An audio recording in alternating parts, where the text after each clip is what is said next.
Chair recognizes the honourable member for Long Island. Madam Speaker,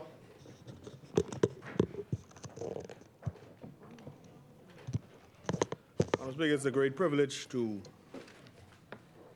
be in these halls yet again, to rise on behalf of the wonderful people of Long Island, a people who I am honored and privileged to serve.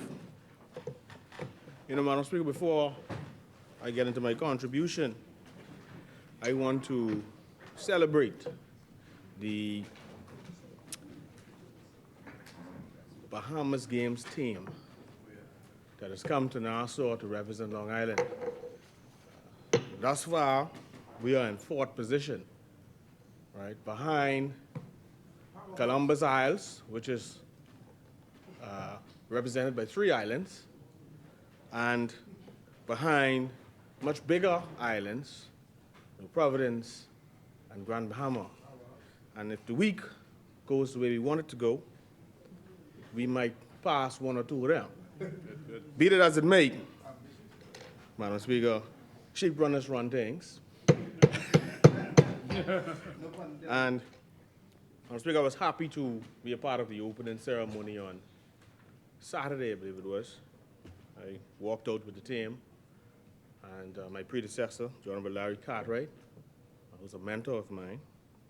And I'm really proud to see how well our team is doing. This morning, we defeated Grand Bahama in softball 6-2. And I'm proud to say, Madam Speaker, that we swept sailing, took every gold medal there was to find in sailing back home to the home front. Madam Speaker, I know you are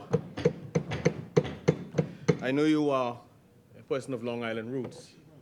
So you have some sheep runner in you, and so you can appreciate what this means for us, to be able to do these things without the sporting facilities. We don't have these kind of facilities, but we're still here performing, participating, don't have a gymnasium, but we are currently in fourth position. And truth be told, if you look at all the other family islands, we are in first position because we are an island competing by ourselves. Long Island and, not Long Island, Nassau, the Providence, and Grand Bahama, they could be in a different league of their own. Yes. Madam Speaker, I want to extend condolences to a few people who passed in my constituency. Ms. Paula Wells, to her family, Darrell, Brother Darrell, Andy, Ricky, Dennis, Rosie, her sister Katie, and to her daughter Destiny. I extend my condolences.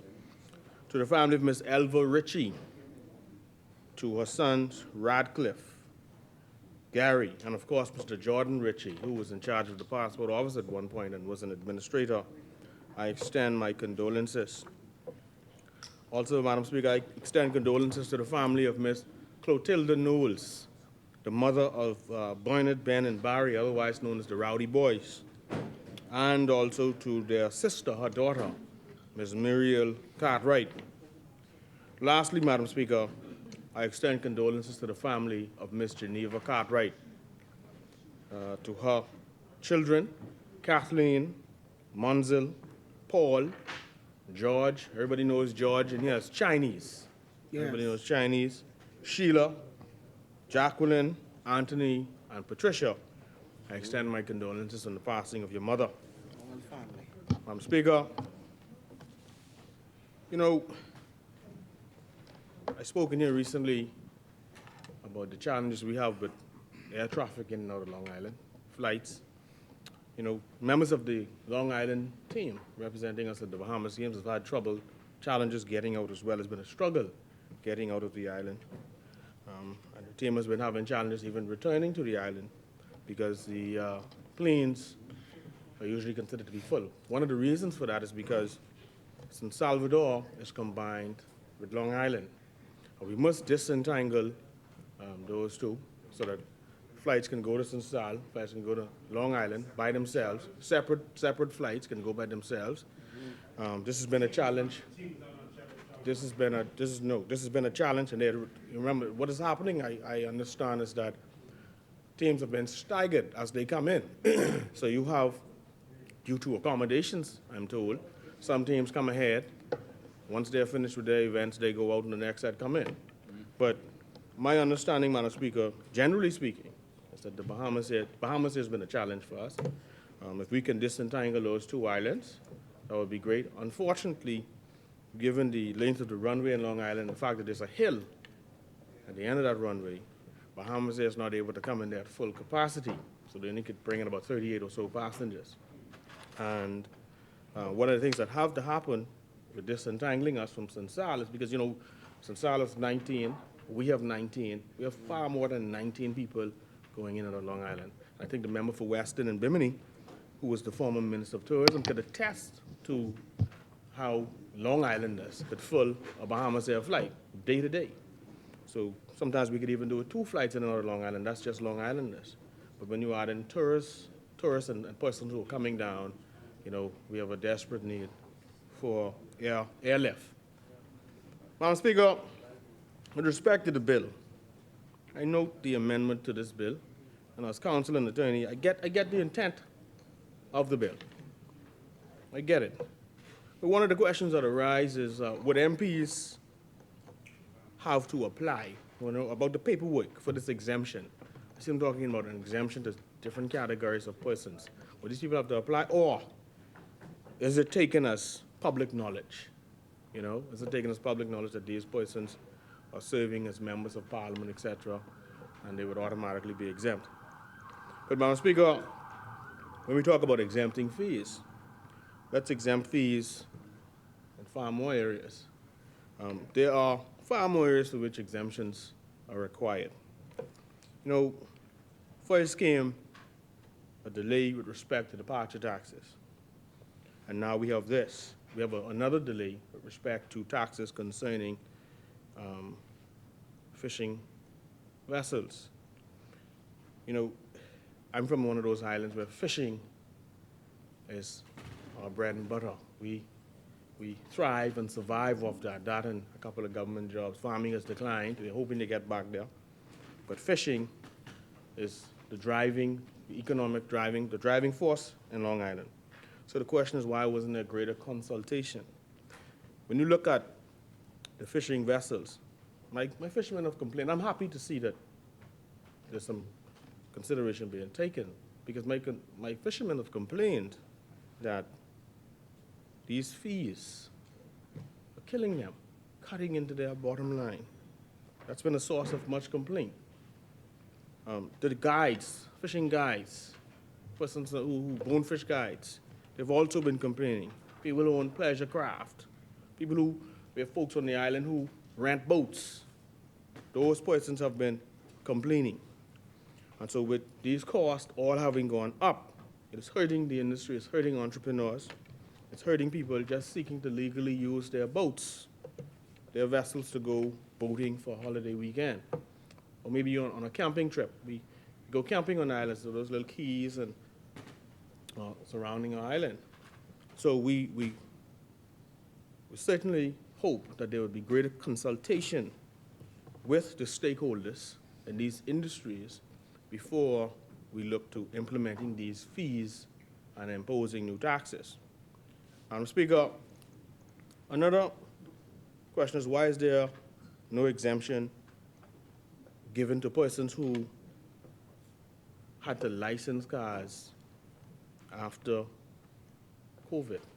Well, COVID is still somewhat existent, but after the height of COVID, there was a suspension at that time, and there were many persons who had to pay for 2 and 3 years in terms of road traffic fees. That was burdensome. There's quite a number of people who probably still trying to get their cars licensed, to have all of that added together for them to go and pay. That exemption should have stood, given that the government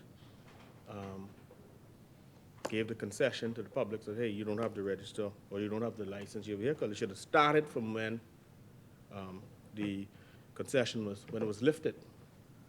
Madam Speaker, I personally can attest to, as a business person in the industry, having to license multiple SDs and having to pay for 3 years of licensing and inspection, things that didn't happen, for 2 reasons. One being that the government at the time didn't have any office on the island.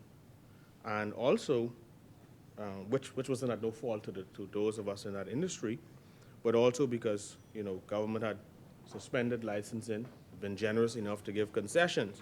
So I believe firmly that in the interest of not burdening people so much, that concession ought to have been given. It should have started from the point where the government decided, okay, you're now going to have to license cars again, rather than forcing people to pay for multiple years at a time. Madam Speaker, there's a heat wave. We have a heat wave. We've seen the news and the meteorologist reports.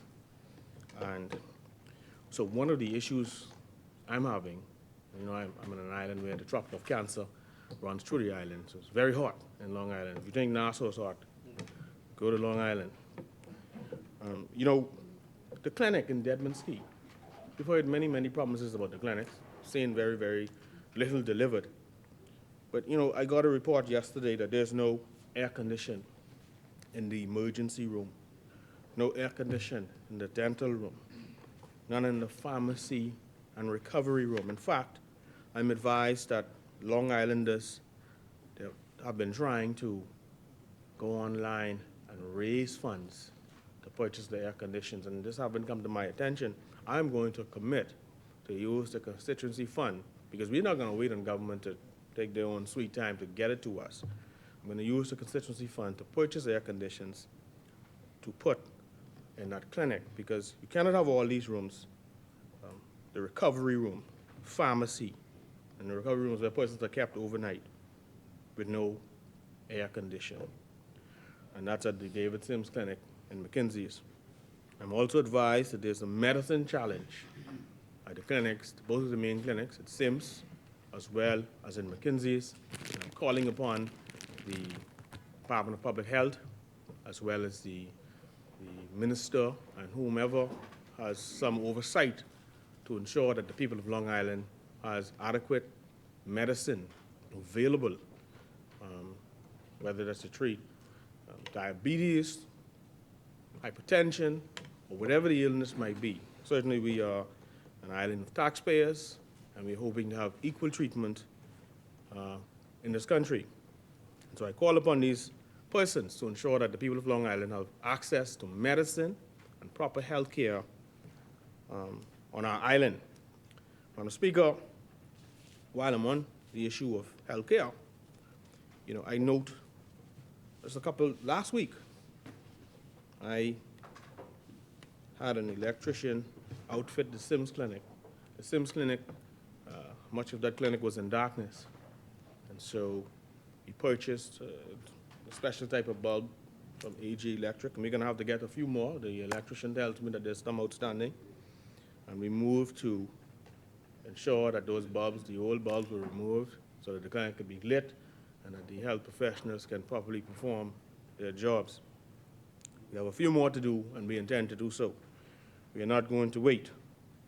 Now, Speaker, one of the questions that arise, though, is what has happened to the new ambulances? We hear all this talk about ambulances. But what has happened to the new ambulances that has been promised for the country? We see many of the ambulances on the road that were donated by Global Response. But what happened to the ones that we have been hearing for the last 2 years will be purchased and bought in to outfit the hospital, as well as be sent to islands such as Long Island? Because currently we don't have an ambulance in Long Island, and the ambulance that is in Long Island, we moved a couple of weeks ago to donate that, but the Sims Clinic refused it, saying that they needed some communication from Cabinet. I've spoken to the minister about that, and I intend to write him on that again this week. Madam Speaker, another question that arises is my understanding, I've been reliably informed today that there's leakage of sewage in the operating room at PMH. Why has no money been allocated towards fixing that? I've been told that there's leakage of sewage in the operating room at PMH today. I've also been informed, Madam Speaker, that the operating room at the RAN has yet to be opened. And so the question is why? Madam Speaker, I'm also advised, sadly, that raw sewage has been running down the driveway of the UWI, the medical school, at the campus there at PMH, at the PMH campus, and that this is happening today. In fact, it's happening right now. So why is raw sewage running down the driveway at UWI on the PMH campus? These are questions that must be answered and that need to be quickly addressed in the interest of the public and health and safety. Madam Speaker,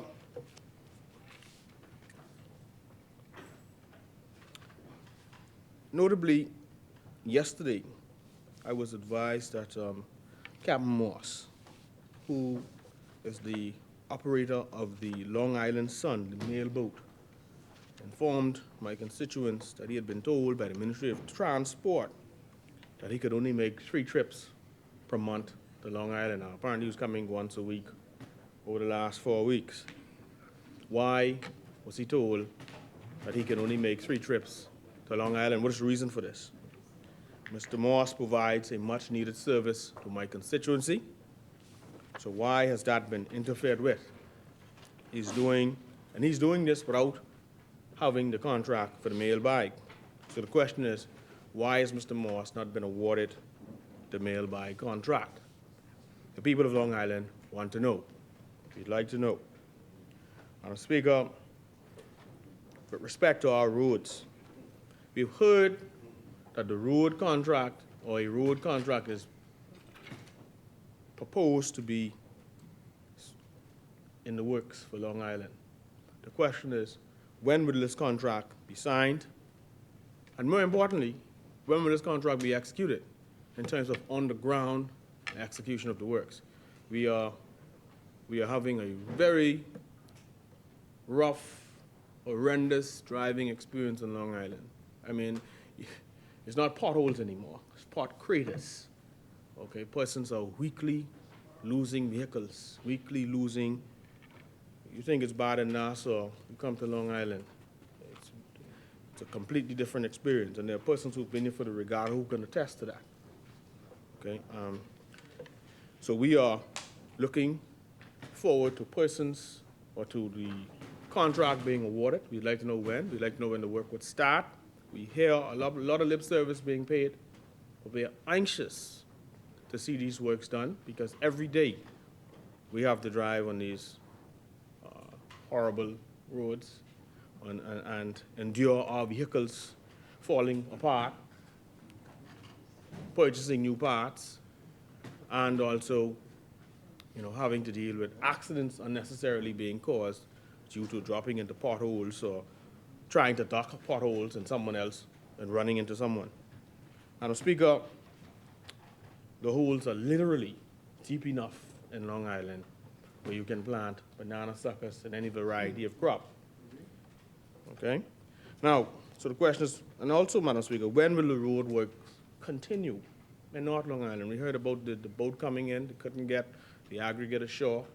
Now, I'm understanding that big boat was sent to Grand Bahama to offload it and send it back to Long Island in a smaller vessel. If that is so, when is the aggregate going to arrive in Long Island? When is the work going to begin on the roadways in North Long Island? How is this situation being resolved? This has been dragging out for far too long, and I believe that our people would like some immediate resolution to this. With respect to potholes, whether it's on the main highway or the side roads, when will those potholes be filled? We need as much coal patch as possible in the interim to address the pothole situation in Long Island. It is an untenable situation we're in. We pay our road fees, all of our taxes and driver's license fees and so on, just like everybody else. And we're just asking that we be treated as if we're not the bastard child or the stepchild of the Commonwealth of the Bahamas. Madam Speaker, with respect to the Bahamas Games, firstly, I am proud to see what my island is doing, my constituency is doing in terms of our performance thus far. However, if I may make a recommendation for future Bahamas Games, Now you have the NBA, the National Basketball Association in the U.S., changing their formats. They have now an in-season tournament coming up this season, and a play-in tournament that has been going on for some time, where the 8th and 7th and 8th seeds play, and 9th and 10th seeds to see who would get into the playoffs. So 7, 8, 9, and 10 would usually have this play-in tournament. I think some adjustments could be made to the format as it relates to future Bahamas games. I think the games would be more equitable if we have actual constituencies competing against each other. Maybe that is something that should be considered. Particularly, constituencies, particularly when you look at New Providence, right? Or maybe you divide New Providence into 4 quadrants. Into a quadrant. But when most certainly to ensure equity, I think we should look at having constituencies compete in these games. Madam Speaker, with those few words, Long Island rests. Thank you, Honorable Member Anthony.